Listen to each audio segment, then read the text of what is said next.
മിനിഞ്ഞാന്നാവണം 26 June 26 നമ്മുടെ പാർലമെൻറ്റിൽ നമ്മുടെ രാഷ്ട്രപതി എമർജൻസിയുടെ 50-ാം വാർഷികം നമ്മുടെ സ്പീക്കറും അത് തന്നെ പറഞ്ഞു. അതിനെപ്പറ്റി ഒരുപാട് തർക്കങ്ങളുണ്ടായി, ശബ്ദങ്ങളുണ്ടായി. അപ്പോൾ ഞാൻ ആലോചിച്ചു, ശരിക്കും 50-ാം വാർഷികം അല്ല. കാരണം 75 ജൂൺ 26 പക്ഷേ 74 ആകുമ്പോഴേക്കും ഏതാണ്ട് 50 വാർഷികം എന്ന് പറയുന്നതിൻ്റെ ഗുണം എന്താണെന്ന് വെച്ചാൽ അടുത്ത കൊല്ലവും ഇത് പറയാം. ഒരു കൊല്ലത്തേക്ക് കൂടി ഇട്ടിരിക്കുകയാണത്. അപ്പം ഞാൻ ആലോചിച്ചു, ഈ ജൂൺ 26 1975 എന്ന് പറയുന്നത് എൻ്റെ ജീവിതത്തിലും വളരെ പ്രധാനപ്പെട്ട ഒരു ദിവസമാണ്. അന്നാണ് ഞാൻ സിനിമയിലേക്ക് കയറുന്നത്. എൻ്റെ ആദ്യത്തെ സിനിമ ഞാൻ അഭിനയിക്കുകയായിരുന്നു. ഞാൻ അസിസ്റ്റൻറ്റ് ഡയറക്ടറായിരുന്നു PA ബക്കറിൻ്റെ. ആ സിനിമ ആരംഭിക്കുന്നത് ജൂൺ 26 ഈ 75. അപ്പോൾ എമർജൻസി അപ്പോൾ അതിന് 50 വർഷം ആയിട്ടില്ല. അതുകൊണ്ടാണ് ഞാൻ അങ്ങനെ കണക്ക് കൂട്ടാൻ കാരണം. എൻ്റെ 50-ാം വാർഷികം വരുന്നേ ഉള്ളൂ. അപ്പോൾ ഇതൊരു കൊല്ലം 2 കൊല്ലത്തേക്ക് വേണ്ടി ഇട്ട ഒരു കളിയായിരിക്കാം എക്സ്ട്രാ. അപ്പം ഞാൻ ആലോചിച്ചു, ആ സിനിമയുടെ തുടക്കത്തെ പറ്റി ആലോചിച്ചു. ആ ദിവസം അന്ന് ഞങ്ങൾ ഷൂട്ട് ചെയ്യാനായിട്ട് ഞങ്ങൾ ഒരു വർഷത്തോളമായി പ്ലാൻ ചെയ്യുന്ന ഒരു സിനിമയായിരുന്നു അത്. എൻ്റെ സുഹൃത്ത് പവിത്രനായിരുന്നു അതിൻ്റെ നിർമ്മാതാവ്, ബക്കർജി സംവിധായകൻ. പവിത്രനാണ് എന്നെ സിനിമയിലേക്ക് കൊണ്ടുവരുന്നത്. അപ്പോൾ ഞങ്ങളൊരു കൊല്ലത്തോളം ബക്കർജിയുടെ ഈ സ്ക്രിപ്റ്റുമായിട്ട് ഇരുന്ന് പലതരം ആലോചനകളൊക്കെ നടത്തി, എവിടെ ഷൂട്ട് ചെയ്യണം എന്നൊക്കെ ആലോചിച്ച് അങ്ങനെ അവസാനം ബാംഗ്ലൂർ ഷൂട്ട് ചെയ്യാം. ആ കാലത്ത് ബാംഗ്ലൂർ 50,000 രൂപ കിട്ടുമായിരുന്നു. എന്താ തിരിച്ചു വരുന്നുണ്ടോ ശബ്ദം? കേൾക്കാമല്ലോ ഞാൻ പറയുന്നത്. അപ്പോൾ അന്ന് 50,000 രൂപ സബ്സിഡി വലിയൊരു തുകയായിരുന്നു. അതുകൊണ്ട് ആ സബ്സിഡി അന്ന് കേരളത്തിലൊന്നുമില്ല. അതുകൊണ്ട് മാത്രമാണ് ബാംഗ്ലൂർ ഷൂട്ട് ചെയ്യാന്ന് വെച്ചത്. കാരണം ഈ സിനിമ സംഭവിക്കുന്നത് ഏതെങ്കിലും ഒരു നഗരത്തിൽ എന്ന് മാത്രമാണ് ബക്കർജി എഴുതിയിരുന്നത്. മദ്രാസ് നഗരമായിരുന്നു അദ്ദേഹത്തിൻ്റെ മനസ്സ്. അങ്ങനെയാണ് ബാംഗ്ലൂർ. അപ്പോൾ ബാംഗ്ലൂർ ഷൂട്ട് ചെയ്യാനുള്ള എല്ലാ തയ്യാറെടുപ്പും നടത്തി. അന്ന് രാവിലത്തെ ഇന്ത്യൻ എക്സ്പ്രസ് തുറന്നു നോക്കിയപ്പോൾ എമർജൻസി ഡിക്ലെയർഡ് എന്ന വാർത്ത. അതിൽ ഒരു ചെറിയൊരു കോളം, എക്സ്ട്രാ ആയിട്ടുള്ള കോളം. അപ്പം ഞങ്ങൾ അന്ന് ഈ ചെയ്യുന്ന സിനിമ കബനി നദി ചുവന്നപ്പോൾ ലൂസ്ലി ബേസ്ഡ് ഓൺ വർഗീസിൻ്റെ ജീവിതവുമായിട്ട് ബന്ധപ്പെട്ടിട്ടാണ്. അപ്പോൾ ഒരു നക്സലൈറ്റാണ് ആ സിനിമയുടെ പ്രോട്ടഗോണിസ്റ്റ്. അപ്പോൾ ഈ കോളത്തിൽ എഴുതിയിരിക്കുന്നു, നക്സലിസം എന്ന് പറഞ്ഞ ഇത് നിങ്ങളൊരു ഒരു ഒരു കടലാസ് അയക്കുകയാണെങ്കിൽ പോലും, അതിനുവേണ്ടി ഒരു കടലാസ് അയക്കുകയാണെങ്കിൽ പോലും 3 കൊല്ലം ചോദ്യം ചെയ്യാതെ അകത്തിടാനുള്ള സാധ്യതയുണ്ട്. അപ്പോഴാണ് ഞങ്ങൾ നക്സലൈറ്റിനെ നായകനാക്കിക്കൊണ്ട് സിനിമ എടുക്കാൻ പുറപ്പെടുന്നത്. അപ്പോൾ ബക്കർജി ഇത് വായിച്ചു, എന്നെ നോക്കി, പവിത്രനെ നോക്കി. ബക്കർജി പറഞ്ഞു, നമുക്ക് തിരിച്ചു പോവാം. കാരണം ഇത് അറിഞ്ഞുകൊണ്ട് നമ്മൾ തലവെച്ച് കൊടുക്കലായിരിക്കും. അപ്പോൾ എനിക്ക് അഭിപ്രായമൊന്നുമില്ല, ഭയമുണ്ടെങ്കിലും അഭിപ്രായമില്ല. പക്ഷെ പവിത്രൻ പറഞ്ഞു, നമുക്ക് ചെയ്യാം. അവൻ്റെ ഒരൊറ്റ ഉറപ്പിൻ്റെ മുകളിലാണ് ഞങ്ങളന്ന് ആ സിനിമ ചെയ്യുന്നത്. അപ്പോൾ ഞങ്ങൾ ഭയന്നുകൊണ്ടാണ് ആ സിനിമ ഷൂട്ട് ചെയ്തത് പോലും. കാരണം ഷൂട്ടിങ്ങിനിടയിൽ ആരെങ്കിലും അറിഞ്ഞ് പ്രശ്നം വരുമോ എന്നൊക്കെ ഏതാണ്ട് ഒരു അണ്ടർ ഗ്രൗണ്ട് ആക്ടിവിറ്റി പോലെയായിരുന്നു ആ സിനിമ. അപ്പോൾ അതിനൊരു പ്രത്യേക മാനമുണ്ടായി ആ സിനിമയ്ക്ക്. അങ്ങനെയൊക്കെയാണ് ഞങ്ങളത് ചെയ്തത്. അത് കംപ്ലീറ്റ് ചെയ്തു. സിനിമ ആയിക്കഴിഞ്ഞ് അതിന് അന്ന് കെ കരുണാകരനാണ് കേരളത്തിൽ ഭരിക്കുന്നത്. കരുണാകരൻ്റെ മന്ത്രിസഭ ആ സിനിമയ്ക്ക് 2ാമത്തെ നല്ല സിനിമ എന്നും PA ബക്കറിന് ഏറ്റവും നല്ല സംവിധായകനെന്നും അവാർഡ് കൊടുക്കുന്നു. അപ്പം ഞാൻ ആലോചിച്ചു, ഈ 50 വർഷം മുന്നുള്ള ഈ എമർജൻസിയെപ്പറ്റി ഭയപ്പെടുന്ന ഈ നാട്ടിൽ ഇന്ന് ഇതുപോലൊരു സിനിമ എടുത്താൽ ബക്കർജിയും ഞങ്ങളെല്ലാവരും അകത്തായിരിക്കും. അപ്പോൾ ഏതാണ് ബെറ്റർ എമർജൻസി എന്നാലോചിച്ച് ഞാൻ. ഇന്ന് എമർജൻസി അല്ല, പക്ഷേ ഇന്നത്തെ കാലം എമർജൻസിയൊക്കെ ബഹുദൂരം പിന്നിലാക്കുന്ന കാലമാണ്. ഇതായിരുന്നു ഞാൻ ഈ പുറപ്പെടാൻ നേരത്തെ ആലോചിച്ച ഒരു കാര്യം സെമിനാറിന് പുറപ്പെടുമ്പോൾ. അപ്പോൾ അങ്ങനെ അപ്പോൾ ഇവിടെ വന്നപ്പോൾ സെമിനാറിൽ ഈ എന്താണ് ഈ കാലത്തെ സിനിമ വഴിക്കുള്ള കമ്മ്യൂണൽ പ്രൊപ്പഗാൻഡ, അതെ, Indian cinema and communal propaganda എന്നാണ് ഒരു വിഷയമായിട്ട് എഴുതിയിരിക്കുന്നത്. അപ്പോൾ ഇത്തരം സിനിമകൾ. അപ്പോൾ ഈ സിനിമകളെപ്പറ്റി, കമ്മ്യൂണൽ പ്രൊപ്പഗാൻഡ നടത്തുന്ന സിനിമകളെ പറ്റിയൊക്കെ ആഴത്തിൽ പഠിച്ചിട്ടുള്ള ഒരു വ്യക്തി നമ്മുടെ അടുത്ത് ഇരിപ്പുണ്ട്.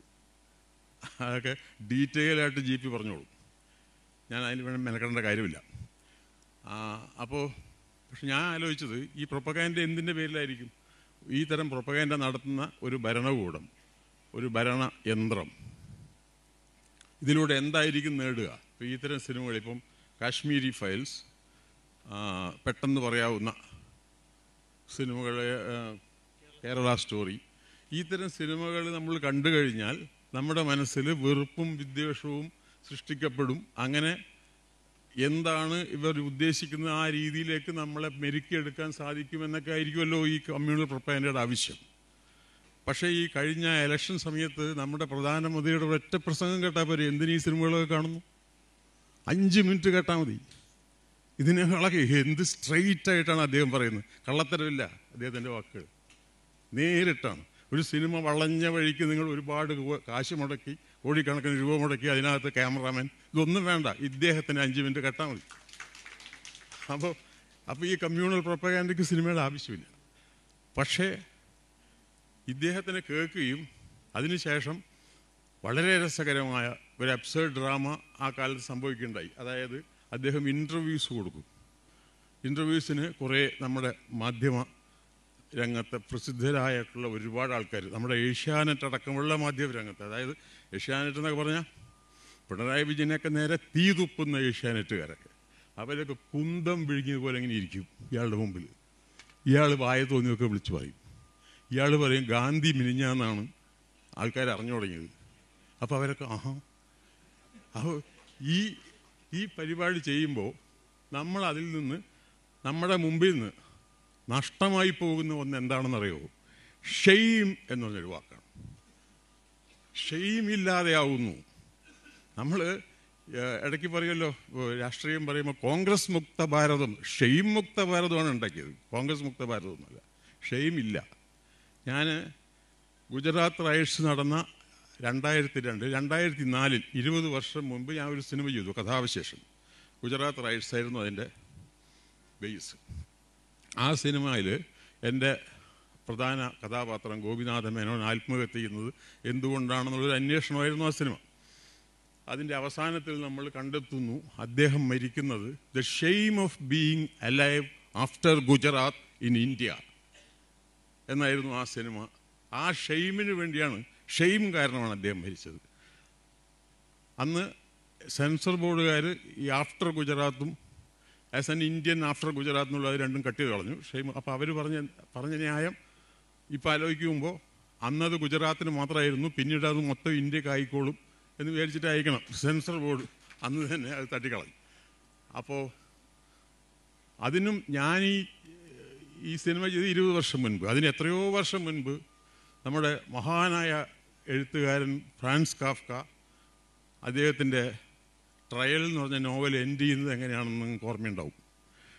ട്രയൽ 30-ാം വയസ്സിൽ കെയെ കാരണങ്ങളില്ലാതെ അറസ്റ്റ് ചെയ്യുന്നതിനെ പറ്റിയാണ് ട്രയൽ. എന്നിട്ട് അതിൻ്റെ ട്രയലാണ്.